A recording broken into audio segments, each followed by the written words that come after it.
नमस्कार। अब तक आप सभी ये तो समझ चुके हैं कि हमें गलत यूआरएल पे क्लिक नहीं करना है, उसके कारण ढेरों प्रॉब्लम होते हैं। क्योंकि यूआरएल है क्या? वो एक शॉर्टकट है। जैसे आपके घर में माइक्रोवेव है तो ऑटोमेटिक मोड रहता है ना, ऑटोमेटिकली केक बन जाता है, प्री हीट हो जाता है, सब कुछ हो जाता है। तो ऑटोमेटिक में आपको कुछ नहीं करना पड़ता है, वो सारा टेम्परेचर सेट हो जाता है। वो कैसे होता है? बस एक बटन से होता है। वैसे यूआरएल एक है, वो मान लीजिए किसी वेबसाइट का एक पेज होता है और वहाँ पे वो आपको डायरेक्टली ले जाएगा। आपको वहाँ पे जाके उसके सब मेन्यू पे जाना नहीं पड़ता है। इसीलिए हम लोग शॉर्टकट्स हमेशा यूज़ करते हैं ताकि हमें उतना सारा स्टेप से हम बच जाए, क्योंकि हमारा 2-3 सेकंड बहुत कीमती होता है। भले ही हम शॉर्ट्स देखने में, रील्स देखने में घंटों बिता दें, लेकिन वो 2 सेकंड बहुत कीमती रहता है। लेकिन अब प्रश्न ये उठता है कि यूआरएल्स हम देख के समझे कैसे कि वो यूआरएल ऑथेंटिक है या मैलिशियस है। तो यूआरएल जब भी आप देखें तो सबसे पहले उसका डोमेन देखें। अब डोमेन क्या होता है? जैसे आपका ईमेल आईडी है कुछ xyz@gmail.com, तो जीमेल क्या हुआ? डोमेन हो गया। वैसे ही अगर आपको कोई मेल आता है या कोई लिंक है तो उसमें आप उसके डोमेन को देखें।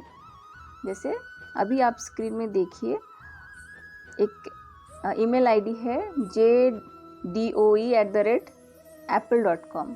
उसमें क्या डिफरेंस है? एप्पल में डबल पी होता है, यहाँ पे ट्रिपल पी है।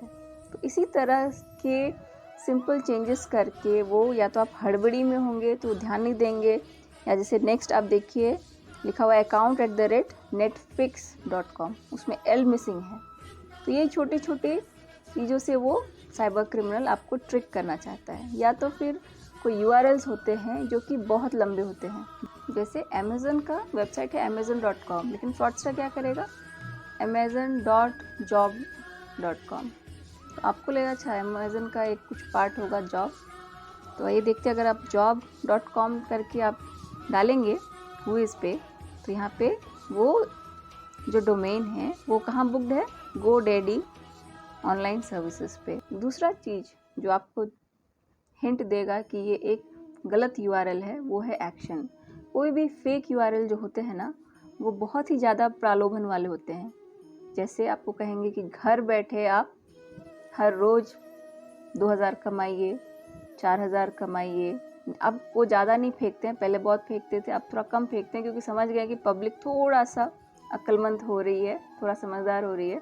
तो अब वो सिंपली कहते हैं कि I have one YouTube channel and I need one female जो कि बस अपना कंप्यूटर पर बैठ के, घर में बैठ के काम करे। उन्हें एक दिन का मैं 5000 6000, जो भी डिपेंड्स कि कैसे चिड़िया जाल में फंसती है, तो उस तरह के प्रलोभन होंगे। या फिर होगा कि ये एक लिमिटेड ऑफ़र है, अगर आप अभी क्लिक करेंगे तो आपको प्राइज़ मिल सकता है। या फिर बहुत ही इंटरेस्टिंग वीडियो का एक झलक दिखाएगा जिसको आप लगेगा कि हाँ चलो देखते हैं इसको। थर्ड चीज़ जो आपको देखना है उस यूआरएल में, कि जब भी उस तरह के यूआरएल्स होंगे उसमें आपको ढेर सारे मिस्टेक्स दिखेंगे। स्पेलिंग मिस्टेक्स होगा, ग्रामेटिकल मिस्टेक्स होगा, जिसको देख के आप पता लगा सकते हैं कि ये फेक यूआरएल है। तो मैं आपको बता दूं, आप सभी कॉपी पेस्ट करना जानते हैं। कॉपी पेस्ट करना बहुत आसान है, उतना ही आसान है किसी भी वेबसाइट के कंटेंट को कॉपी करके सिमिलर वेबसाइट बनाना। जो मायने रखता है, जो डिफ्रेंशिएट करता है, वो है आपका ऊपर का यूआरएल। तो यूआरएल को आप अवश्य ही अच्छे से देखें। आपको मैंने बहुत सारा वेबसाइट दिखाया, वो सारे HTTPS हैं, मतलब SSL सर्टिफाइड हैं, लेकिन स्टिल वो मैलिशियस वेबसाइट्स हैं। मैं यहाँ पे आपको एग्जांपल दिखा रही हूँ। जैसे पेपॉल, आपने सुना होगा, पेपॉल का वेबसाइट है paypal.com, लेकिन फ्रॉडस्टर ने क्या बना लिया है? paypalsecure.com। तो जो पब्लिक है सोचेगा कि हाँ ये तो सिक्योर्ड है, चलो यहाँ क्लिक करते हैं। तो आपको बहुत ही ध्यान से डोमेन को आपको देखना है। आप जाके खुद से सर्च करें हुइज़ पे, और आपको दिखेगा कि उसमें आपको कॉन्टैक्ट डिटेल्स नहीं दिखेंगे। वही अगर आप पेपॉल का आप करेंगे हुइज़, तो उसमें आपको सारा डिटेल्स बताएगा। मेरे समझाने में कोई गलती रह गई हो तो आप अवश्य ही मुझे कमेंट सेक्शन में पूछ सकते हैं। Thank you for watching.